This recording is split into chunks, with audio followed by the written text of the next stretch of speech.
Hello class. कल हमने अपने चैप्टर हीट में डिस्कस किया था लैंड ब्रीज और सी ब्रीज, इजंट इट। आज हम उसके आगे नेक्स्ट स्टार्ट करेंगे। When we come out in the sun we feel warm. How does the heat from the sun reaches us. ये टॉपिक हमने कल डिस्कस किया था, लेकिन फिर मैं यहाँ से दोबारा स्टार्ट कर रही हूँ क्योंकि इसी से आगे जो आगे का टॉपिक है वो क्लियर अप होगा, इसीलिए यहीं से दोबारा स्टार्ट कर रही हूँ।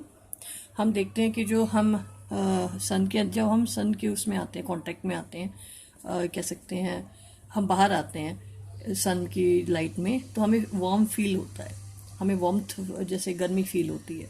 How does the heat from the sun reaches us. तो वो सन की जो हीट है वो हमारे पास आती कैसे है। It can not reach us by the conduction and convention as there is no medium. इसका मतलब ना ही हमारे पास कंडक्शन होगा ना ही हमारे पास कन्वेक्शन होगा। क्यों? क्योंकि दोनों ही के लिए मीडियम रिक्वायर्ड है। कंडक्शन में तो हमारा मीडियम रिक्वायर्ड था सॉलिड, और कन्वेंशन में हमारा जो कन्वेक्शंस हैं उसमें हमारा जो मीडियम था वो था वाटर और एयर, इजंट इट। बट अगर हम यूनिवर्स में से सन की बात करते हैं, यूनिवर्स में से जो सन की हीट लाइट आ रही है, वो हीट जो आ रही है वो मटेरियल तो वहाँ है ही नहीं, क्योंकि वैक्यूम है यूनिवर्स में, तो मीडियम तो वहाँ है ही नहीं। ठीक है। Most of the part space between the earth and the sun means कि वहाँ पे देर इज़ नो मीडियम, वहाँ पे कोई मीडियम नहीं है जो सन और अर्थ के बीच की जो अगर हम बात करें उस केस में। तो वहाँ पे अब हीट जो है वो पहुँचे कैसे। From the sun the heat comes to us by another process known as radiation. जो हीट पहुँचती है वो किस प्रोसेस से पहुँचती है? रेडिएशन से। The transfer of heat by the radiation does not require any medium. और रेडिएशन वो प्रोसेस होगी जिसमें कि हीट है वो पहुँच रही है हमारे पास, और इस मीडियम में इस method of transfer of heat में किसी मीडियम की रिक्वायरमेंट, मटेरियल मीडियम की रिक्वायरमेंट नहीं होती है। It can takes place whether a medium is present और नॉट। ये हो सकता है चाहे मीडियम प्रेजेंट हो चाहे ना हो। Means heat can travel with the help of the process called radiation in the vacuum also. When we sit in front of a room heater, we get heat by this process। और जो room heater में हम बैठते हैं तो वो इसी process से रेडिएशन प्रोसेस से हमें हीट अवेलेबल होती है। A hot utensil kept away from the flame cools down as it transfer heat to the surrounding by radiation। यही फिनोमेना यूज होगा जब एक हॉट यूटेंसिल रखा है और वो सराउंडिंग में क्या करेगा? हीट रिलीज करना स्टार्ट कर देगा। तो वो भी अपने आप में कौन सी प्रोसेस है? रेडिएशन प्रोसेस है बच्चे। Our body too give heat to surrounding by and receive heat from by the radiation। और हमारी बॉडी भी क्या करती है? हीट है वो सराउंडिंग में गिव अप करती है और रिसीव करती है by the process of radiation, isn't it? Means material medium में भी और मटेरियल मीडियम ना हो, दोनों केसेस में रेडिएशन प्रोसेस से हम क्या कर सकते हैं? हीट को ट्रैवल करा सकते हैं, हीट को ट्रांसफर करा सकते हैं वन ऑब्जेक्ट से अनदर ऑब्जेक्ट में। All hot bodies radiate heat. हमें पता है ऑल हॉट बॉडी क्या करती है? हीट रिलीज करती हैं, रेडिएट करती हैं।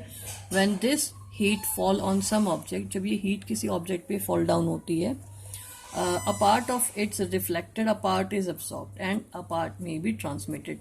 ये तीनों चीज़ें हमने पहले भी डिस्कस की थी। जब कोई ऑब्जेक्ट पे हीट गिरती है तो कुछ पार्ट उसका क्या होता है? जो है वो रिफ्लेक्ट बैक हो जाता है, कुछ पार्ट वो ऑब्जेक्ट अब्जॉर्ब कर लेता है, कुछ उस अपने अंदर से वो बिल्कुल ट्रांसमिट करा देता है। ठीक है। The temperature of the object increases due to absorption of the part of the heat. अब लेकिन जब टेम्परेचर की बात आती है, इन तीनों में से जो ज़्यादा होता है एब्जॉर्प्शन, तो the temperature of the absorb, अगर किसी ऑब्जेक्ट का टेम्परेचर इंक्रीज हो रहा है तो इन तीनों में से कौन सी बात हो रही है? एब्जॉर्प्शन वाली। एक है ट्रांसमिशन की, एक है रिफ्लेक्शन की, और एक है आपका एब्जॉर्प्शन की थी। तीनों में से अगर हीट जो टेम्परेचर बढ़ रहा है वो उसका उन तीनों केसेस में से जो कौन सा प्रोसेस हम यूज़ कर रहे हैं, मतलब कौन सा प्रोसेस हो रहा है तीनों में? Absorption of heat. Why are you advise to use a umbrella when you go out in the sun. हमें जब सन में हम जाते हैं तो हमें एडवाइस क्यों किया जाता है कि सन में हम कह सकते हैं कि भाई अम्ब्रेला आप यूज़ करके चलो, इजंट इट। तो वो क्या है? हीट को क्या करेगा?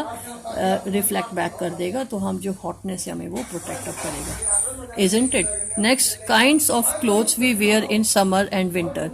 किस प्रकार के जो हम क्लोथ्स है वो वेयर करते हैं समर और विंटर में। विंटर्स और समर की जब हम बात करते हैं तो हम कुछ ऑब्जेक्ट हमारे जो क्लोथ्स होते हैं ऐसे होते हैं कि वो हीट को एब्जॉर्ब करते हैं, जैसे वुल हो गया है ना, जो जिसके अंदर फाइबर्स लाइक स्ट्रक्चर ज़्यादा होते हैं, जो हीट जो वहाँ पे एयर ट्रैप हो जाती है, और एयर जो है वो बैड कंडक्टर ऑफ हीट है, इजंट इट। और जैसे अगर हम बात करें, कुछ क्लोथ्स हमारे ऐसे हैं जो कि हीट को क्या कर रहे हैं, रिफ्लेक्ट बैक कर रहे हैं, क्योंकि तीनों प्रोसेस हम कह रहे हैं, रिफ्लेक्शन भी, ट्रांसमिशन भी और एब्जॉर्प्शन भी। तो इन तीनों की जो हम जो क्लोथ्स को सेलेक्ट करते हैं पर्टिकुलर सीजन के लिए, वो इन्हीं तीनों जो प्रोसेस है इनको ध्यान में रखते हुए करते हैं। अब एग्जाम्पल मान लो हमारे पास विंटर्स का सीज़न है, तो हमारी बॉडी को हीट लॉस, हमारी बॉडी का हीट है वो प्रिवेंट होना चाहिए, मतलब वो लॉस नहीं होना चाहिए। तो उस केस में हम ऐसे क्लोथ्स प्रेफर करते हैं जो कि जो बॉडी हीट को ट्रैप अप कर ले और उसको बाहर एस्केप होने से प्रिवेंट करे। तो ऐसा क्लोथ्स हम जो प्रेफर करते हैं वो, जैसे एग्जांपल हो गया वुल। वुल के अंदर जो फाइबर्स होते हैं उसमें एयर ट्रैप हो जाती है। जब एयर ट्रैप हो जाती है तो एयर हमें पता है बैड कंडक्टर ऑफ हीट है ना। जब बैड कंडक्टर ऑफ हीट है तो वो बॉडी की जो हीट है उसको सराउंडिंग में एस्केप होने से क्या करती है, प्रिवेंट करती है। क्लियर। ऐसी विंटर्स की बात करें तो विंटर्स में अगर हम बात करते हैं तो जो ये तो विंटर्स की बात होगी, sorry.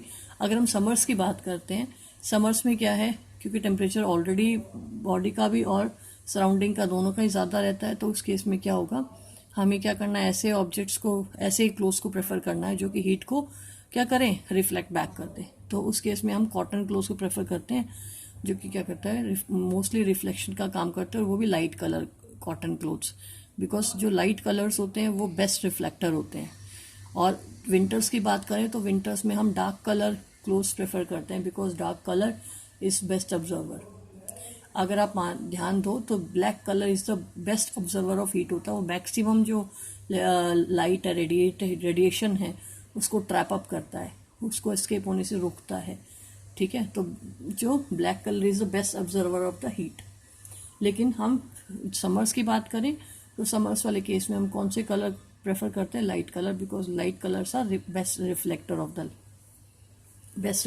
Of the heat, isn't it.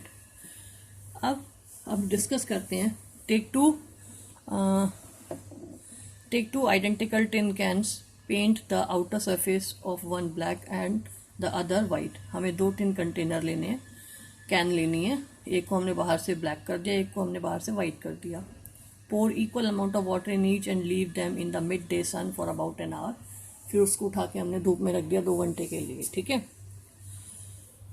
धूप में रख दिया 1 घंटे के लिए। Measure the temperature of the water in the both of the can, दोनों जो कैंस है उनका टेम्परेचर हम नोट डाउन करेंगे। और do you find any difference in the temperature, क्या आप डिफरेंस फाइंड आउट करोगे टेम्परेचर में? यस, बिकॉज जो ब्लैक कलर कंटेनर होगा ना उसमें जो वाटर का टेम्परेचर वो रेज अप होगा as more than the container which is painted white outside, is it? क्योंकि अभी अभी मैंने डिस्कस किया black colour is the best observer of the heat, observe करता है हीट को। जैसे देखो एक कंटेनर ब्लैक पेंट है, एक वाइट पेंटेड है, ठीक है। Which can is the water warmer, कौन सा का वार्म होगा, ब्लैक पेंटेड वाले का। You can feel the difference even bye touching water in the 2 cans, ठीक है।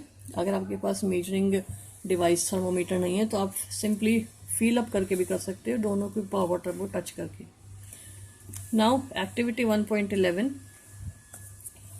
Fill the 2 cans used in the activity 4.10। वही जो 2 कैंस जो हमने यूज़ की थी यूज़ लेनी है इस एक्टिविटी, जो हमने एक्टिविटी 4.10 में यूज़ की थी, with the same amount of hot water at the same temperature.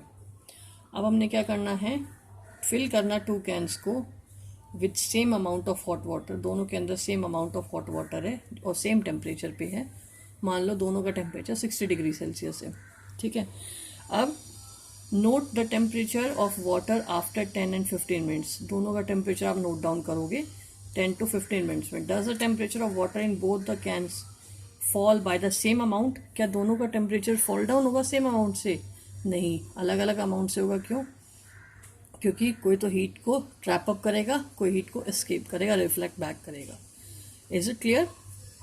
Do this activity suggested to you the reason why is more comfortable to wear white। यही रीज़न है जो हमने ऊपर डिस्कस किए कि क्यों हम वियर करते हैं white clothes, light colour clothes किसमें, समर्स में, और डार्क कलर क्लोथ्स किसमें, इन विंटर्स में, isn't it? Dark color absorbs more heat and therefore we feel comfortable in dark color clothes in winters. ये मैंने बता दिया आपको. Light color clothes reflect most of the heat that fall on them and therefore we feel more comfortable wear them in the summers. ठीक है, ये दोनों discussion हमने कर लिया कि लाइट कलर क्लोथ्स है रिफ्लेक्ट करते हैं मोस्टली लाइट को, हीट को जो उस ऑब्जेक्ट पे फॉल हो रही है और हमें फील कराता है कंफर्टेबल समर्स में. ठीक है, अब हम बात करते हैं woollen clothes keep us warm in winters. ये भी मैंने आपको बता दिया बट फिर भी जस्ट रीड आउट कर लेते हैं. In winters we use woollen clothes. Wool is a poor conductor of heat, मैंने बता दिया आपको, क्योंकि उसमें क्या है, एयर ट्रैप हो जाती है. Air is a poor conductor of heat. Moreover, there is a air trapped in between the wool fiber. This air prevents the flow of the heat from our body to the cold surrounding. So we feel warm. This is the answer of the question why we use the woolen clothes in the winters. Suppose you are given the choice winter of using either a thick blanket or two thin blanket joining together. आप कौन सा choose करोगे? आप thick blanket या to thin blanket जो एक दूसरे जुड़े हुए हैं? टू थिन ब्लैंकेट्स जो एक दूसरे जुड़े हुए हैं, बिकॉज क्योंकि उन दोनों थिन ब्लैंकेट्स के बीच में क्या ट्रैप हो गई है, एयर. और एयर क्या है, पुअर कंडक्टर ऑफ हीट है. ठीक है, what would you choose and why? Remember that there would be a layer of air in between the blankets. ये इसका हिंट हो गया कि वहाँ पे क्या है, हम कौन सा ब्लैंकेट चूज करेंगे जिसमें कि क्या है, दो thin blankets which are joined together, वहाँ पे एयर ट्रैप हो गई है और air is a poor conductor of heat. Is it clear class?